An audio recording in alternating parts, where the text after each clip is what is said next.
এটা অনেকে বুঝবেন, ঠিক আছে, জাতিসংঘ দিয়ে আলেক্সা মুক্ত হবে না। তাহলে মুক্ত হবে কিভাবে? অনেকগুলো মুসলিম দেশ আছে, এই মুসলিম দেশগুলোকে আমাদের সামাজিক অর্থনৈতিকভাবে শক্তিশালী করতে হবে, সামরিকভাবে শক্তিশালী করতে হবে, তাহলে মনে কোনো এক সময় আল-কুদস মুক্ত হয়ে যাবে। না, এভাবে হবে না। এরকম রাষ্ট্র যেগুলো আছে গত 1 বছরে তারা কি করছে বলেন? এরকম কিছু রাষ্ট্রের নাম বলেন। ইউএই, কাতার, সৌদি আরেবিয়া, তুরস্ক, এরা এই রাস্তাতেই আছে, তাই না? আচ্ছা, তারা কি করছে বলেন?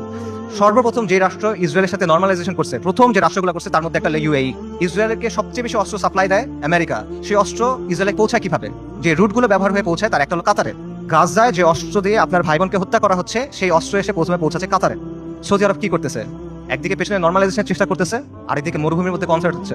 ইসরায়েলের চ্যানেল 13 একটা প্রতিবেদন আছে, সেখানে বলা হয়েছে যে যখন লোহিত সাগরে ব্লকেট দিল হুথিরা, ইয়েমেনের হুথিরা যখন লোহিত সাগরে ব্লকেট দিল, তখন ইসরায়েলে কার্গো গেছে কিভাবে?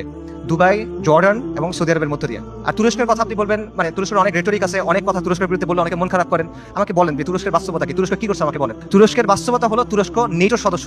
তুরস্কের বাস্তবতা হলো তুরস্কের মিলিটারি আইডিএফ এর সাথে জয়েন্ট মিলিটারি এক্সারসাইজ করে। সো আপনি যদি মনে করেন যে এইটার মাধ্যমে হবে, এটা আসলে অবাস্তব চিন্তা ভাবনা। এই রাষ্ট্রগুলো, এই শাসনগুলো আন্তর্জাতিক বিশ্ব ব্যবস্থার অংশ, এগুলোর সাথে আপোষ করে তারা টিকে থাকে।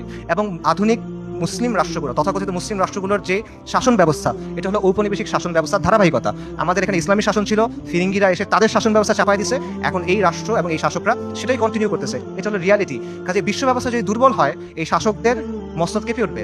এবং বিশেষ করে আরবের যে রাজতন্ত্রগুলো আছে বা মনার্কিগুলো আছে, তারা ক্ষমতায় আছে এবং টিকে আছে প্রথমে ব্রিটেনের সাথে আপোষ করার মাধ্যমে, এখন আমেরিকার সাথে আপোষ করার মাধ্যমে। এগুলো বাস্তবতা, এই বাস্তবতা অস্বীকার করার কোনো সুযোগ নেই। এগুলো ঐতিহাসিকভাবে প্রমাণিত সত্য কথা।